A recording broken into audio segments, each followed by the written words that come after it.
Well, the very term Iron Curtain suggests that East and West Germany were sharply separated from each other. But we are probably all familiar with the saying that nature knows no boundaries, which is, a somewhat tired truism, but still.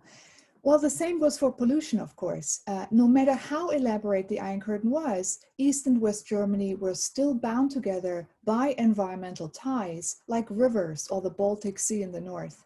In fact, most rivers that crossed the inter-German border were flowing in an east-west direction. That is, they crossed from the GDR into the Federal Republic. And this had consequences. These rivers carried pollution from East Germany into West Germany.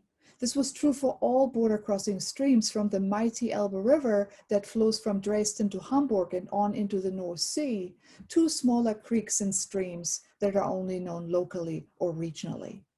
One river was particularly affected, namely the Werra, that meanders across the border between Thuringia in the east and Hesse in the west. The river was polluted with salty brines that were the result of potash mining on the East German side. The river was soon saltier than the North Sea and practically ecologically dead. This transboundary pollution turned into a hot button issue in inter-German relations because the pollutants swept in from the GDR and across this contested and highly symbolic border. So the Iron Curtain, the inter-German border, charged this pollution with political meaning beyond its ecological meaning. The West Germans tried to address the situation of the Werra River with their neighbors, but the East German government was for a long time not interested in such a conversation.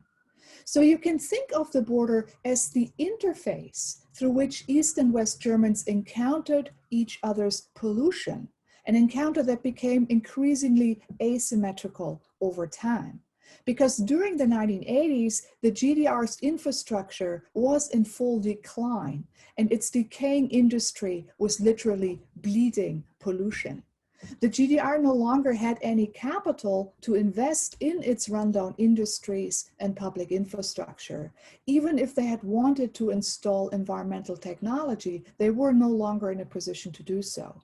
And as a result, pollution in East Germany increased exponentially in the 1980s.